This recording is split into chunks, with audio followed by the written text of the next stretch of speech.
اللهم صل على سيدنا محمد وعلى آله وصحبه وبارك وسلم وصلوا عليه وسلموا تسليما. الله أكبر الله أكبر، لا إله إلا الله محمد رسول الله. Last time ہم نے بات کی تھی کہ ذو النواس نے کس طرح نجران کے علاقے کے اوپر حملہ کیا، اور وہاں سے how did he kicked out اور how did he start killing the people who were Christians، کیونکہ یہ وہ لوگ تھے جنہوں نے اس کے ہاتھ پہ یہودیت قبول کرنے سے انکار کر دیا. تو اس نے ان کے خلاف جو ہے وہ مہم جوئی کی اور ان پہ اٹیک کیا اور ان کو وہاں سے کک آؤٹ کیا. اور ہم یہ بھی پڑھ چکے ہیں کہ اس ککنگ آؤٹ پروسیس میں اس نے اتنا ظلم کیا کہ بڑے بڑے اس نے گڑھے کھدوائے، اس میں آگ جلائی اور اس آگ کے اندر اس نے اٹھا کے ان لوگوں کو پھینک دیا. ان میں ایک شخص تھا جس کا نام تھا، یہ سبا کا رہنے والا تھا، اس شخص کا نام تھا دوس ذو ثعلبان. دوس ذو ثعلبان. یہ شخص اپنے گھوڑے پہ سوار ہوا اور بھاگ گیا. ذو النواس کے فوجیوں نے اس کو تعقب کیا، اس کے پیچھے گیا، بہت دور تک گئے لیکن اس کو پکڑ نہ سکے. وہ نکل گیا. وہ نکلا یہاں سے، اگر آپ تھوڑا سا اپنے ذہن میں میپ رکھیں کہ ہم نے دیکھا کہ یمن جو ہے وہ ساؤتھ میں، اچھا اس کے بعد اگر آپ تھوڑا سا نارتھ جائیں تو مکہ آتا ہے، پھر تھوڑا نارتھ جائیں مدینہ آتا ہے، پھر تھوڑا نارتھ جائیں تو آپ کو سیریا یعنی شام آتا ہے، تھوڑا اور نارتھ چلے جائیں تو پھر آتی ہے بیزنٹین امپائر. تو یہ بندہ یہاں نجران سے نکلا جو یمن سے تھوڑا سا اوپر علاقہ ہے، اور یہاں سے یہ بندہ ٹریول کرتے کرتے کرتے سیریا سے ہوتے ہوئے بیزنٹین امپائر پہنچ گیا. وہاں پر جا کر یہ سیزر آف دا روم، قیصر روم سے ملا، اور اس نے جناب اب ایسی لمبی زاو قطار پیش کی نا، اس نے کہا دیکھیں آپ ہیں عیسائی اور میں بھی ہوں عیسائی، تو آپ پر یہ فرض بنتا ہے کہ جب عیسائیوں پر ظلم ہو تو آپ اس کے خلاف آواز اٹھائیں. تو اس نے کہا بھی اس عیسائیوں پر کیا ظلم ہوا ہے؟ اس نے کہا کہ میں نجران کا رہنے والا ہوں، پاس کے قبیلے کا، اور پاس کے جو ملک ہے یمن، اس کا بادشاہ ذو النواس نے ہم پر حملہ کیا اور سارے کے سارے ماننے والوں کو قتل کر دیا. تو قیصر روم نے کہا بھی دیکھو ہم تو ہیں بہت دور، اور بائی دا ٹائم ہم اپنی یہاں سے فورسز بھیجیں اور وہ وہاں پہنچیں تو معاملات جو ہیں وہ کافی بگڑ جائیں گے، کیونکہ جب کوئی قافلہ چلتا ہے یا جب کوئی ریجیمنٹ چلتی ہے تو اٹ ٹیکس ٹائم. وہ ٹریول کرتے ہیں، رکتے ہیں، ان کی ایک سرٹن سپیڈ ہوتی ہے، اور ایک آدمی اگر اکیلے جا رہا ہے تو of course he gets from one point to the other faster. تو ہم ایسے کرتے ہیں کہ ہم جو ہے وہ شاہ حبشہ یعنی ایتھوپیا، جو ماڈرن ایتھوپیا ہے، اس علاقے میں ایک بادشاہ ہوا کرتا تھا جس کو کہتے تھے نجاشی، اور انگلش میں اس حکمرانی کو کہتے تھے ایبیسینین کنگڈم، اور حبشہ اس کا عربی میں نام ہے، اور یہاں کے جو بادشاہ ہوتے تھے ان کو نجاشی کہا کرتے تھے. تو ہم نجاشی کو لکھ دیتے ہیں، وہ قریب ہے آپ سے، and he can easily come over and conquer. اس نے کہا ٹھیک. تو قیصر روم نے جو ہے نجاشی کو خط لکھا اور اس سے کہا کہ بھئی دیکھو آپ کے بہت قریب یمن کے علاقے میں ایک بادشاہ ہے جس کا نام ہے ذو النواس، اصل نام یوسف تھا لیکن مشہور ذو النواس کے نام سے ہو گیا تھا. تو ذو النواس یہ ایک بادشاہ ہے جو عیسائیوں پر ظلم کرتا ہے اور وہ چاہتا ہے کہ سب لوگ یہودی ہو جائیں. تو آپ پر لازم ہے کہ آپ اس کے خلاف فوج کشی کریں، اس پر حملہ کریں. تو نجاشی نے اپنا ایک جنرل تھا، اس کا نام تھا ریات، اور اس کا ایک سب کمانڈر تھا جس کا نام تھا ابرہ. ان دونوں کو حکم دیا کہ آپ لوگ جائیے اور آپ لوگ یمن پر حملہ کیجیے. تو جناب یہ 70,000 کے حبشی لشکر، اس زمانے میں 70,000، آج کل کے زمانے میں بھی 70,000 is a big army. I'm talking about 1500 years ago، 1400-1500 سال پہلے کی بات ہے. تو زمانے میں 70,000 ایک بہت بڑا لشکر ہوتا تھا. تو اس نے 70,000 کا لشکر اریاد کے سپورٹ کیا، اس کو سپہ سالار بنایا، جنرل بنایا، اور اسی طرح اس کے ساتھ اس لشکر میں ابرہہ بھی تھا، ابرہہ الاشرم، جس کے بارے میں ہم بعد میں تھوڑا اور ڈیٹیل میں پڑھیں گے. تو خیر بہرحال دریا کے راستے سے یہ لوگ وہاں پہنچے اور یمن کے ساحل پر پہنچے، اور دو سے ذو ثعلبان، جو وہ شخص جو آل دا وے گیا تھا، آپ کا اللہ بھلا کرے، بیزنٹین امپائر تک، وہ بھی ان کے ساتھ تھا۔ تو یہ لوگ جو ہے وہ وہاں پہ دریا کے کنارے پہنچے، اور اس طرف سے ذوالنواس بھی حمیر کی فوج لے کر اور قبائل یمن کو لے کر اریاد کے مقابلے پر آیا۔ دونوں طرف سے زبردست جنگ ہوئی، کیونکہ وہ ملک سبا کوئی چھوٹا ملک تھوڑی تھا، اس کی بڑی فوج تھی۔ تو ذوالنواس نے یہاں سے حملہ کیا، وہاں سے انہوں نے حملہ کیا۔ بہرحال اللہ نے اریاد کو فتح دی اور ذوالنواس بھاگ نکلا۔ اور ذوالنواس چاہتا نہیں تھا کہ وہ دشمن کے ہاتھوں قتل ہو، تو اس نے کیا کیا، اپنا گھوڑا دریا میں اتار دیا اور چلتا رہا چلتا رہا چلتا رہا، یہاں تک کہ جب وہ دریا کی گہرائی میں پہنچ گیا اور اس کا گھوڑا مزید چل نہیں پایا تو وہ ڈوب کر ہلاک ہو گیا۔ لیکن اس نے اس بات کو پسند نہیں کیا کہ وہ دشمن کے ہاتھوں قتل ہو، اور اس طرح اریاد جو ہے وہ یمن میں داخل ہوا اور اس کا بادشاہ بن گیا۔ چند سال تک یہ معاملہ چلتا رہا۔ اس کے بعد ایک دن ابرہہ نے اریاد کو چیلنج کیا۔ اس نے کہا کہ بھائی I challenge your kingdom, I challenge your governorhood. تو اس نے کہا بھی دیکھو، معاملہ جو ہے بہت سنگین ہو سکتا ہے، اور ہماری تمہاری دونوں کی فوجوں میں لڑائی ہو سکتی ہے، کیونکہ فوج میں بھی بٹوارا ہو گیا تھا، آدھی فوج اریاد کی طرف تھی، آدھی فوج ابرہہ کی طرف تھی۔ تو ابرہہ نے کہا اچھا ٹھیک ہے، ایسے کرتے ہیں کہ میں اور تم 1 on 1، ٹھیک ہے، جو مر گیا وہ آٹومیٹکلی ہٹ جائے گا، جو جیت گیا وہ بادشاہ بن جائے گا۔ اس نے کہا چلو ٹھیک ہے۔ ابرہہ بڑا چالاک آدمی تھا اور پھرتیلا بھی تھا، اور یہ تھا حبشی، اور اریاد اس کے مقابلے میں کافی ہینڈسم آدمی تھا۔ خیر بہرحال ابرہہ نے اپنے ایک غلام تھا اس کو اس نے کہا کہ بھئی دیکھو، جب مقابلہ ہوگا تو تم پیچھے سے نا اس پہ وار کر دینا تاکہ یہ مر جائے۔ تو ابرہہ جو تھا یہ شخص بڑا ہی پست قد، بدصورت اور پھرتیلا بدن، he was athletic۔ اور اریاد جو ہے یہ بڑا خوبصورت آدمی تھا، اور بڑا اس کا درمیانہ قد تھا، اور اس کا جو ہے وہ میڈیچر سٹرکچر تھا اس کا۔ تو خیر بہرحال ابرہہ نے اپنے غلام عتودہ سے کہا کہ تم پیچھے کھڑے ہو جانا، اگر میرا وار خالی گیا تو تم حملہ کر دینا۔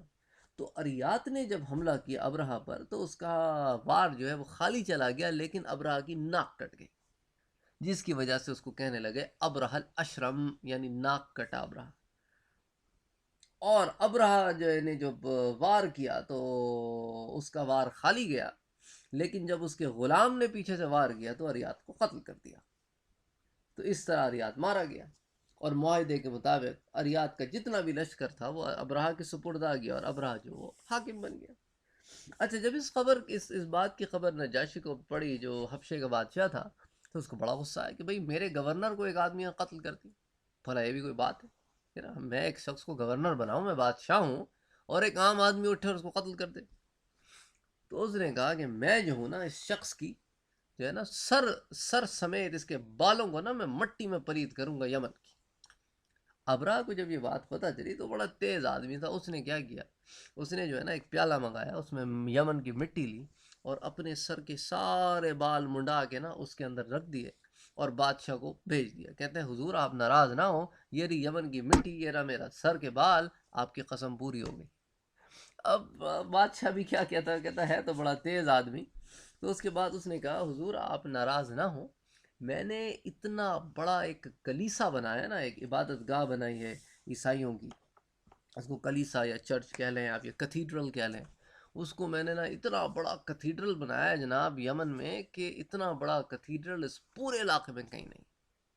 اس کے اندر میں نے ہاتھی کے دانت لگوائے ہیں، اور اس کے اندر میں نے آپ کا اللہ بھلا کرے بڑے بڑے قیمتی جواہرات لگائے ہیں، اور اس میں روز صبح و شام لوگ کام کرتے ہیں۔ اور یہ بڑا ظالم آدمی تھا، کوئی آدمی اگر وقت ذرا لیٹ ہو جائے نا، کیونکہ یہ کہتا تھا کہ بھئی when sun rises you should be at work، اگر کوئی نہ پہنچ سکے تو اس کی گردن مار دیتا تھا۔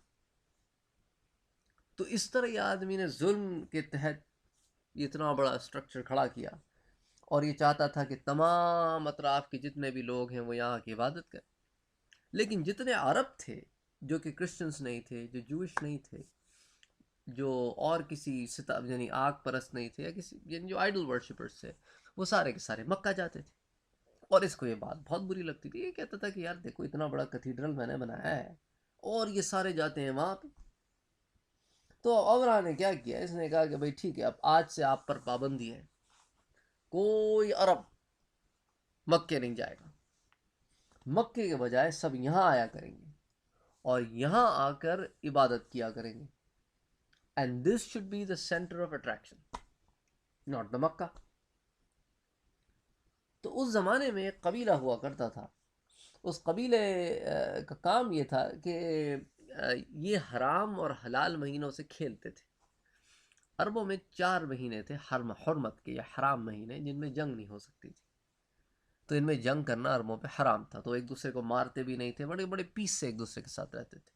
اچھا، ان میں سے 3 مہینے تو ایک ساتھ تھے، ذی القعدہ، ذی الحجہ اور محرم. یہ 3 مہینے ایک ساتھ، اور ایک مہینہ ان سے الگ تھا، وہ تھا رجب کا مہینہ. تو یہ ٹوٹل 4 مہینے تھے. اچھا، یہ لوگ کیا کرتے تھے کہ ذی القعدہ اور ذی الحجہ یہ 2 مہینے نکل گئے نا، حج کا مہینہ بھی نکل گیا. اب عربوں کو تو تکلیف ہوتی تھی کہ بھئی بہت عرصہ ہو گیا، بھئی 2 مہینے ہو گئے، لڑائی وڑائی نہیں ہوئی، یہ کیا چکر ہے. تو وہ ان سے کہتے تھے کہ یار تم کچھ چکر چلاؤ. تو یہ کیا کرتے تھے، یہ کہتے تھے کہ بھئی دیکھو اس سال ہماری کیلکولیشنز کے مطابق محرم جو ہے وہ سفر کے بعد آئے گا. تو چنانچہ پہلا مہینہ اس سال سفر ہے اور اگلا مہینہ محرم ہے، اور سفر میں جنگ کرنا جائز تھی تو لوگ جنگ کرتے. ایک مہینہ جنگ ہوئی، اس کے بعد محرم آ گیا، حرمت کا مہینہ، خاموش بیٹھ گئے. تو یہ اس قسم کی حرکتیں کرتے تھے جس کو اللہ تعالیٰ نے قرآن میں حرام قرار دیا. تو اس لیے ان کا نام جو اس قبیلے کا نام نسائی پڑ گیا. یعنی یہ جو ہے وہ قمری مہینے جو ہوتے ہیں، چاند کے مہینے جو ہوتے ہیں، ان کو آگے پیچھے کر دیتے تھے. تو اللہ تعالیٰ نے ان کو اسی سبب سے پکڑا قرآن میں کہ دیکھو تم جو ہے ایسے نہ کیا کرو، یہ اللہ نے اس چیز کو حرام قرار دیا ہے کہ تم اللہ کے بنائے ہوئے مہینوں سے اس طرح کھیلو، اور یہ تم پر ہرگز حلال نہیں. تو ان میں سے ایک شخص تھا، وہ اٹھا اور اس نے کہا کہ بھئی یہ تو بڑی غلط بات ہوگی کہ کعبۃ اللہ کے خلاف جو ہے ایک الگ چیز کھڑی ہو گئی ہے، تو اس کے معاملے میں ہمیں کچھ کرنا تو پڑے گا. تو انہوں نے کیا کیا کہ وہ وہاں ابراہ کی تعمیر کیے ہوئے کلیسا میں آئے، اور رات کو انہوں نے وہاں پہ دیوار کے اندر جا کر نا پھلانگ کر اس کے اندر جا کے انہوں نے جو ہے نا پاخانہ کر دیا، واش روم کر دیا. اینڈ اس کے بعد انہوں نے دیوار ٹاپی اور بھاگ کے واپس آ گئے. جب اس کو پتہ چلا اگلے دن ابراہ کو، اس نے کہا یار یہ کون کر سکتا ہے، یہ کس کی حرکت ہو سکتی. تو اس کے جو آس پاس کے لوگ تھے انہوں نے کہا کہ بھئی دیکھو سوائے مکے کے لوگوں کے یا سوائے عرب کے لوگوں کے یہ حرکت اور کسی کی ہو نہیں سکتی. تو معلوم یہ ہوتا ہے کہ یہ حرکت جو ہے ان عربوں نے کی ہے. تو اس نے کہا اچھا ان کی اب اتنی مجال ہو گئی، اتنی ہمت ہو گئی ہے کہ ابراہ کے بنائے ہوئے خدا کے گھر میں آ کر اس طرح کی حرکت کرے، چلو ان کو مزہ چکاتے. تو اس نے کیا کیا، اس نے ایک بہت بڑی فوج تیار کی، ہزاروں کی تعداد تھی، بلکہ کتابوں میں آیا کہ 70,000 کا لشکر تھا. اور یہ لشکر جو ہے یہ نکلا، اور اس کا ایک ہی موقف تھا کہ ہم مکے پہنچے اور مکے جا کے کعبۃ اللہ کو ختم کر دیں، اور کعبۃ اللہ جب رہے گا نہیں تو لوگ آٹومیٹکلی میرے پاس آئیں گے اور میں جو ہوں ان کو اس کیتھیڈرل میں عبادت کرواؤں گا. تو خیر بہرحال یہ وہاں سے نکلے، اور جب عربوں کو اس کی خبر ملی تو عربوں میں ایک شخص تھا جس کا نام تھا ذو نفر، اور یہ یمن کی اولاد میں سے تھا، اور یمن کے اطراف یہ عرب کے قبائل بسے ہوئے تھے. تو یہ کھڑا ہو گیا، اس نے کہا کہ جب تک ہمارے آخری خون کا قطرہ بھی ہے موجود، ہم ابراہ کو یہاں سے گزرنے نہیں دیں گے. اور بڑی زبردست چڑھائی ہوئی، بڑی زبردست. ذو النفر جو ہے وہ بہت بڑے قبیلے کا سردار تھا. تو خیر بہرحال ذو النفر کو شکست ہو گئی اور ذو النفر پکڑا گیا. تو جب بادشاہ اس کے قتل کا حکم دینے لگا تو اس نے کہا دیکھیے بادشاہ آپ مجھے قتل نہ کیجیے، ہو سکتا ہے کہ میری زندگی سے آپ کو کچھ فائدہ ہو جائے. ابراہ کو یہ بات پسند آ گئی، اس نے کہا بھئی چلو اس کو آزاد تو نہ کر دیں لیکن اس کو قید کر لیں. پھر یہ وہاں سے نکلے اور ایک جگہ تھی قشعم، یہ وہاں پہنچے. قشم میں ایک اور شخص ہے جس کا نام تھا نفیل بن حبیب خشعم. یہ وہاں کے 2 شہر ان کا سردار تھا، اور اس نے آ کے ابراہ کے خلاف حملہ کیا اور بڑی سخت جنگ ہوئی، اور اس کے بعد وہ بھی شکست کھا گیا. تو ابراہ نے کہا کہ بھئی اس کو قتل کرو. تو اس نے کہا بھی دیکھیں آپ مجھے قتل نہ کریں کیونکہ میں عرب کی جو سرزمین ہے، بیکاز اٹس آل ڈیزرٹ، میں اس سے بہت اچھی طریقے سے واقف ہوں، میں آپ کے کام آ سکتا ہوں اور میں آپ کو عرب میں راؤٹس بتا سکتا ہوں صحرا میں. ابراہ نے کہا بھئی ٹھیک ہے چلو اس کو بھی ساتھ لے لو، یہ ہو سکتا ہے ہماری مدد ہی کرے. اور یہ دونوں مل کے نا وہاں سے دونوں قیدیوں کو لے کر یہ اور آگے بڑھا. اچھا یہاں تک کہ جب یہ طائف کے قریب پہنچا تو طائف کے لوگوں نے کہا کہ بھئی یہ جو بنو ثقیف ایک بڑا جالا قبیلہ تھا، یعنی آپ سمجھ لیں کہ عرب میں جو تیر اندازی کے جو ماہر تھے وہ ان میں سے ایک قبیلہ تھا یہ، اور بڑا طاقتور اور بڑے بڑے قلعے ہیں ان کے۔ تو بنو ثقیف نے کہا کہ بھئی دیکھو ہمارے پاس دو چوائسز ہیں، یا تو ہم ان سے لڑ کے ختم ہو جائیں، یا پھر ہم ان کے راستے سے ہٹ جائیں اور ان کو جانے دیں مکے کی طرف، پھر اللہ جانے اور یہ جانے۔ تو انہوں نے جو ہے اس کو اپروچ کیا، انہوں نے کہا بھئی دیکھیں ہم آپ کے ساتھ لڑنا نہیں چاہتے۔ تو اس نے کہا بھئی ٹھیک ہے، ہم بھی آپ سے لڑنے نہیں آئے، ہم تو مکے جا رہے ہیں۔ اور ابراہ نے کہا بھئی میرا کام ہے مکے پہ حملہ کرنا۔ انہوں نے کہا بھئی ٹھیک، آپ جائیں مکے، ہم آپ کے راستے میں رکاوٹ نہیں بنیں گے۔ اس نے کہا بھئی ٹھیک ہے، لیکن مجھے کیا گارنٹی دیں گے آپ کہ میں آگے جاؤں اور آپ پیچھے سے حملہ نہ کر دیں، کیونکہ آپ کوئی چھوٹے موٹے قبیلے تو ہیں نہیں۔ میں نے کہا بھئی ٹھیک ہے، ہم گارنٹی کے طور پہ آپ کو یہ اپنا سردار دیتے ہیں۔ ایک شخص تھا جس کا نام تھا ابو رغال، بوڑھا آدمی تھا۔ میں نے کہا بھئی دیکھیں اس کے دو فائدے، ایک تو ایک ہمارا آدمی ہے جو سردار ہے وہ آپ کے کیپچر میں ہے، ٹھیک ہے، اور ہم کبھی نہیں چاہیں گے کہ آپ اس کو قتل کریں۔ دوسرا یہ چونکہ آپ آئے ہیں یمن سے اور آپ ان علاقوں سے واقف نہیں ہیں، تو یہ بندہ آپ کی مدد کرے گا کہ آپ کو یہاں سے لے کر وہاں تک کا راستہ بتائے گا، کیونکہ صحرا ہے، صحرا میں تو آپ کو پتہ ہے کہ ایک دفعہ اگر آدمی بھٹک جائے تو پھر تو بہت مشکل ہو جاتا ہے، کیونکہ سینڈ ڈیونز آر کنٹینیوسلی شفٹنگ، تو آپ کوئی جگہ متعین نہیں کر سکتے، آپ یہ نہیں کہہ سکتے کہ بھئی میں فلاں راستے سے آیا تھا۔ تو اسی لیے جب صحرا میں کوئی بھٹک جاتا ہے تو بہتر ہوتا ہے کہ یہ وہیں کھڑا رہے جہاں بھٹکا ہے، کیونکہ عموماً ان کے کچھ راؤٹس ہوتے تھے، ٹریولنگ راؤٹس ہوتے تھے، تو اگر آپ اس ٹریولنگ راؤٹ پر ہیں تو اللہ نے چاہا تو کوئی نہ کوئی وہاں آ ہی جائے گا، آپ جتنا دوڑیں گے اتنا بھٹکیں گے۔ اس نے کہا کہ ہم ابو رغال کو آپ کے ساتھ کر دیتے ہیں۔ مقصد یہ تھا کہ ابو رغال ان کو گھماتا پھراتا رہے گا اور مکے تک پہنچنے میں بہت دیر کرے گا، اتنی دیر میں ہم کچھ کر لیں گے تاکہ ابراہ کو ہم ٹیکل کر سکیں۔ لیکن یہ بدبخت ابو رغال جو ہے ان کو مکے کے صحیح راستے سے شارٹ کٹ سے مکہ لے گیا، اور جب یہ مکے کے قریب پہنچے تو اللہ کا کرنا یہ ہوا کہ ابو رغال جو ہے وہ مر گیا۔ اچھا ابو رغال جب مر گیا تو انہوں نے اس کو وہیں کھودا اور دفنا دیا، اور یہ آگے چلے گئے۔ تو عربوں کو اس ٹریٹر سے اتنا غصہ تھا نا کہ بجائے اس کے کہ تم اس کو کہیں اور لے جاتے، تم ڈائریکٹ اس کو شارٹ کٹ سے مکہ لے آئے۔ وہ جب حج پہ جاتے اس کی قبر پہ کنکر مارتے، جب حج پہ جاتے اس کی قبر پہ کنکر مارتے، یعنی اللہ نے اس پہ اتنی بدبختی کی کہ لوگ کنکر مارتے اس کی قبر پہ۔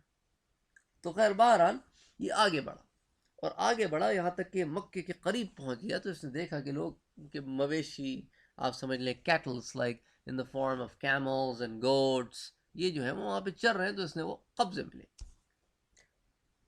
اچھا ان میں کچھ اونٹ جو تھے وہ ابو طالب کے بھی تھے، سوری عبد المطلب کے بھی تھے، اور عبد المطلب جو رسول اکرم صلی اللہ علیہ وسلم کے دادا ہیں۔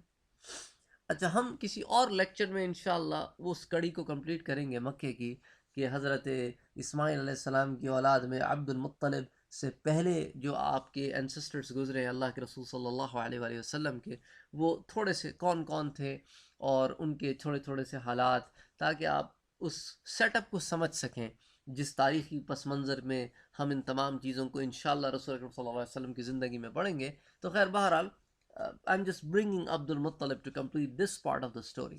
تو عبد المطلب کے بھی اونٹ پکڑے گئے، تو عبد المطلب جو ہے وہ ان کو خبر ہوئی کہ بھئی دیکھیں آپ کے اونٹ بھی پکڑے گئے ہیں اور ابراہ نے آپ کے اونٹ پکڑ لیے ہیں۔ تو ان کو آف کورس ان کے کوئی دو چار اونٹ تو نہیں تھے، 200 اونٹ تھے۔ تو ہی اپروچ ابراہ، انہوں نے ابراہ کو اپروچ کیا اور کہا اب دیکھیں کہ بادشاہ ہے، وہ کوئی 70,000 کا لشکر اس کے ساتھ ہے، اب آپ کوئی اس کو ایسے تو اپروچ نہیں کر سکتے نا، it takes a lot of time کہ آپ اس تک اپروچ کریں۔ تو انہوں نے یہ دیکھا کہ اس کے لشکر میں کوئی ایسا آدمی ہے جس کو میں جانتا ہوں، تو ان کو پتہ چلا کہ ابراہ نے ذوالنفر کو قید کر لیا ہے، اور ریممبر ذوالنفر وہ آدمی تھا جو ابراہ کے خلاف کھڑا ہوا تھا سب سے پہلے یمن کے اطراف کے علاقوں میں، اور بعد میں نفیل پکڑا گیا تھا۔ تو ان کو پتہ چلا کہ ذوالنفر جو ہے وہ ابراہ کی قید میں ہے اور عبد المطلب کا دوست تھا، کیونکہ یہ لوگ ٹریڈ راؤٹس پہ جاتے رہتے تھے نا، یمن جاتے تھے، شام جاتے تھے، so they knew the people۔ تو عبد المطلب نے ذوالنفر سے کہا کہ اب میں اس مصیبت میں پھنس گیا ہوں، do you have any clue کہ میں اس سے کیسے باہر آ سکتا ہوں؟ تو ذوالنفر نے کہا اللہ کے بندے میں خود یہاں قیدی ہوں، میں تمہاری کیا حفاظت کر سکتا ہوں، میں تمہاری کیا مدد کر سکتا ہوں؟ لیکن جو ابرہہ کا جو ہاتھی ہے نا اس کا نام تھا محمود، محمود کا جو سائز ہے جو اس کو چلانے والا ہے اس کا نام ہے انیس. اس دوران سفر میں اتنی دور جو ہم ساتھ آئے ہیں وہ میرا بہت اچھا دوست بن گیا ہے. تو میں ایسا کرتا ہوں کہ انیس سے کہتا ہوں کہ وہ بادشاہ کے پاس تمہاری سفارش کرے. تو عبد المطلب نے کہا چلو ٹھیک ہے. تو اب عبد المطلب جو ہے وہ انیس کے پاس گئے، اور انیس جو ہے وہ آپ کو لے کر، اور اس زمانے میں لوگ اکیلے تو نہیں جایا کرتے تھے، سردار ساتھ جایا کرتے، تو اس سرداروں کو لے کر ابرہہ کے پاس آئے. اور ابرہہ کے پاس آئے تو ابرہہ نے ایک کام کیا. اس نے کہا بھائی دیکھو، ان کو میرے پاس لانے سے پہلے میرے ہاتھیوں پر سے گزارنا. جب تم ان کو میرے ہاتھیوں کے پاس سے گزارو گے نا تو ان پہ روپ پڑے گا کہ ابرہہ کوئی عام آدمی نہیں ہے، 70,000 کا لشکر ہے، کئی 100 ہاتھی ہیں، کوئی مذاق ہے، کوئی ٹکر لے گا اس سے. اچھا، اس کے ہاتھیوں میں ایک کمال تھا کہ وہ سارے کے سارے ہاتھی نا سوائے محمود کو چھوڑ کے وہ ابرہہ کے آگے ایسے جھکتے تھے اس کی تعظیم میں. اور جو محمود تھا وہ سوائے نجاشی کے کسی کے آگے نہیں جھکتا تھا. لیکن کتابوں میں آتا ہے کہ جب عبد المطلب وہاں سے گزرے تو محمود عبد المطلب کے آگے ایسے جھکا تعظیم میں. خدا کی قدرت ہے نا. اب دیکھیں، اب کہاں سے ہم نے ربیعہ ابن نصر سے شروع کیا. رسول اکرم صلی اللہ علیہ وسلم سے چند سو سال پہلے آدمی گزرا ہے، اس کو خواب کے ذریعے بتایا جا رہا ہے، خواب کی تعویل کے ذریعے، شق اور ستی کے تھرو، کہ ایک نبی امی محمد مصطفیٰ صلی اللہ علیہ وسلم نے آنا ہے. طبع یمن مدینے پہ حملہ کر رہا ہے. اس کو علماء یہود کہتے ہیں کہ دیکھو تم یہاں پہ فتح نہیں کر سکتے، یہ یثرب، یہ طیبہ، یہ مدینہ منورہ وہ شہر ہے جہاں ایک اللہ کے رسول نے ہجرت کر کے آنا ہے. وہ مکے پہ حملہ کرنے لگتا ہے تو اس کو پتہ چلتا ہے کہ یہاں پہ انہوں نے پیدا ہونا ہے، اور اس کا خط لکھانا، اور اس خط کو محفوظ کرانا، اور اس میں اپنی گواہی دینا، اور یہ تمام معاملات کا ہونا. اور آنے والی زندگی میں یا آنے والے سیشنز میں ہم اور بہت سارے ایسے واقعات ڈسکس کریں گے کہ اللہ کے رسول صلی اللہ علیہ وسلم کے آنے سے پہلے جیسا جیسا وقت قریب آ رہا ہے اہتمام بڑھ رہے ہیں. اور اس اہتمام میں سے ایک اہتمام یہ بھی تھا کہ ابرہہ کا مکے آنا اور اس کا شکست کھانا اس بات کی دلیل تھی کہ دیکھو ہم اپنے نبی کی بعثت سے پہلے کیسے اس شخص کی کمر توڑتے ہیں جو ہمارے دین کو توڑنے نکلا ہے.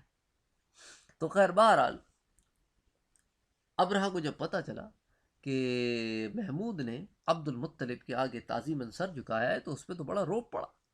تو جب عبد المطلب اس کے خیمہ میں داخل ہوئے تو وہ اپنے تخت سے اتر کے آیا اور اس نے کہا کہ بھئی اگر میں عبد المطلب کو اپنے تخت پہ بٹھاتا ہوں تو لوگ بولیں گے بھئی دیکھو ابرہہ نے عبد المطلب کو اپنے برابر بٹھا لیا، اور میں اس کو نیچے بٹھاتا ہوں تو اس کی ایسی پوزیشن نہیں ہے کہ میں اس کو نیچے بٹھاؤں اور خود اوپر بیٹھوں. تو اس نے کیا کیا کہ اس نے عبد المطلب سے کہا کہ آپ بھی نیچے بیٹھیں، میں بھی آپ کے برابر بیٹھ جاتا ہوں. تو یہ دونوں نیچے بیٹھ گئے اور بات چیت شروع ہوئی. عبد المطلب جو ہے وہ بڑے فصیح و بلیغ آدمی تھے، ان کا تو واسطہ پڑتا تھا بڑے بڑے لوگوں سے سارا سال. تو خیر بہرحال عبد المطلب نے کہا کہ بھئی دیکھیں بات کوئی لمبی چوڑی نہیں ہے، سیدھی سی چھوٹی سی بات ہے، وہ یہ ہے کہ آپ کے پاس میرے 200 اونٹ ہیں، آپ برائے کرم اس کو چھوڑ دیں. او ابرہہ کو تو اتنی ہنسی آئی نا. اس نے کہا کہ عبد المطلب جب تم آئے نا تو میں نے دیکھا تم اتنے خوبصورت اور جمال والے آدمی اور تمہارا ایسا روب اور دبدبا ہے، میں تو مروب ہو گیا تم سے. I was impressed. اور تم اپنے 200 اونٹ مانگنے آئے ہو. میں تو سمجھا تھا کہ تم بولو گے کہ اللہ کے بندے کعبۃ اللہ پہ چڑھائی نہ کرو، پیچھے ہٹ جاؤ، اور تم جو ہے وہ آئے ہو ہم پہ حملہ کرنے کے لیے، پیچھے ہٹ جاؤ، اور تم مانگنے آتے ہو کہ 200 اونٹ ہے میرے چھوڑ دو. تو عبد المطلب اس کو ایسی حیرانی سے دیکھتے رہے، پھر کہنے لگے ابرہہ انا رب الابلی، میں اونٹوں کا مالک ہوں، وَلِهَذَا بَيْتِ رَبٌّ يَحْلِي، اور یہ جو گھر ہے نا جس کو تم گرانے آئے ہو اس کا بھی ایک رب ہے، اور وہ رب اپنے گھر کی حفاظت کرنا خوب جانتا ہے، تم فکر نہ کرو، میں جس کا مالک ہوں میں مانگنے آیا ہوں. تو ابرہہ بڑا ہنسا. اس نے کہا بھئی اللہ کے بندے اس کو اس کے 200 اونٹ تو جانے دو. تو ابرہہ جو ہے اس نے عبد المطلب کو 200 اونٹ دیے اور عبد المطلب ان 200 اونٹوں کو لے کے مکے آ گئے. پھر آپ نے مکے والوں سے کہا دیکھو ہم میں طاقت نہیں ہے ابرہہ سے لڑنے کی، یہ خدا کا گھر ہے، اس کو خدا خود بچائے گا. اور آپ جو ہے وہ مکہ میں گئے، کعبہ میں گئے، اور کعبے میں جو باب کعبہ ہے جس کو ملتزم کہتے ہیں اس کے دروازے کی کنڈی پکڑی آپ نے، اور آپ نے اللہ سے دعا کی کہ اللہ تو جانتا ہے ہمارے دلوں کا حال، تو جانتا ہے کہ ہم تیرے گھر کی حفاظت کرنے کی طاقت نہیں رکھتے اس شخص کے سامنے. اے اللہ تو بہت طاقتور ہے، اے اللہ تو اپنے گھر کی حفاظت فرما. اور یہ دعا مانگ کر انہوں نے تمام قبائل مکہ کو لے کر وہ پہاڑوں پہ چڑھ گئے. انہوں نے کہا دیکھتے اللہ کیا کرتا ہے اس کے ساتھ. تو ابھی یہ معاملہ ہو ہی رہا تھا کہ ابرہہ نے اپنی فوجوں کو حکم دیا کہ ناؤ اٹس ٹائم کہ ہم مکے پہ چڑھائی کریں.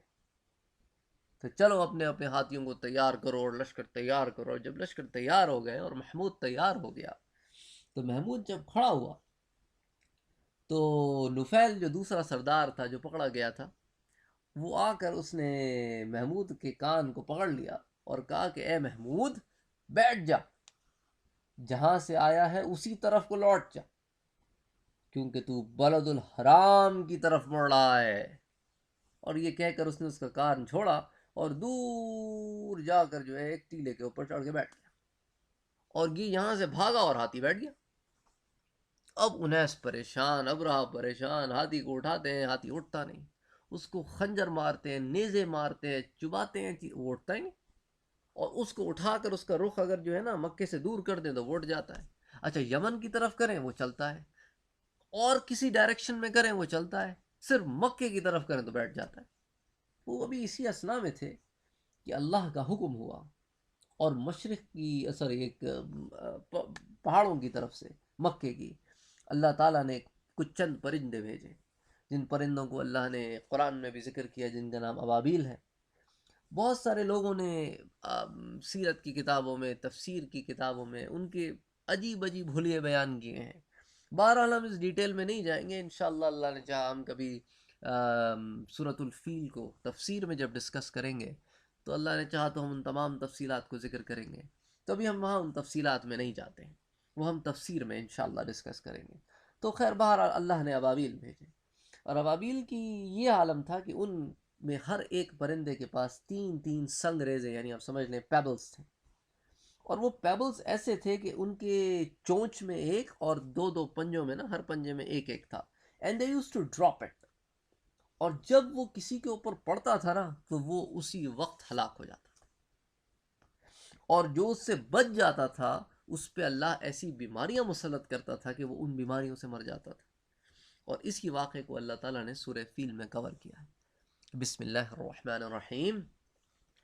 ألم تر كيف فعل ربك بأصحاب الفيل ألم يجعل كيدهم في تضليل وأرسل عليهم طيرا أبابيل ترميهم بحجارة من سجيل فجعلهم كعصف مأكول. یعنی پھر ان کو ہم نے ایسے کر دیا جیسے کھایا ہوا بھس, یعنی جب جانور گھاس کھاتا ہے نا, گھاس کھانے کے بعد چبا کے چو کر کے پھینک دیتا ہے, کچھ گھاس یہاں پڑی, کچھ گھاس وہاں پڑی, کچھ گھاس کٹی ہوئی, کچھ کھا گیا. تو ایک عجیب عالم تھا اس جگہ کا. تو خیر بہرحال ابرہہ جو ہے وہ وہاں سے بھاگا اور اس کا لشکر بھی وہاں سے بھاگا, لیکن ابرہہ اپنے ملک یمن نہ پہنچ پایا, اور راستے میں اللہ نے اس کو ایسی بیماری دے دی کہ اس بیماری میں ہی ہلاک ہو گیا. خیر ابرہہ کا وقت ختم ہوا, تو ابرہہ کے بعد جو ہے اس کا بیٹا وہ بیٹھا تخت پر, لیکن اس کا بیٹے سے انتظام نہیں سمجھے, اور اس طرح یمن میں ابرہہ کا تو اللہ نے خاتمہ کر دیا, لیکن ابرہہ کی اولاد کو بھی اللہ نے بنپنے نہیں دیا. تو خیر انشاءاللہ ہم آئندہ دروس میں اس بات کو ڈسکس کریں گے کہ ابرہہ کی اولاد کے ساتھ کیا ہوا, اور اس کے بعد وہاں پر ملک یمن میں بعد میں کون حکمران آئے, اور وہاں پہ اور کون کون سی جنگیں ہوئیں, اور میرے مدنی پاک صلی اللہ علیہ وآلہ وسلم کی بعثت سے پہلے اور کیا کیا اللہ نے انتظامات فرمائے. کیونکہ یہ تمام چیزیں انشاءاللہ ہمیں آنے والے دروس میں, آنے والے لیکچرز میں انشاءاللہ بہت مدد کریں گی. وما علینا الا البلاغ. اللهم صل على سيدنا محمد.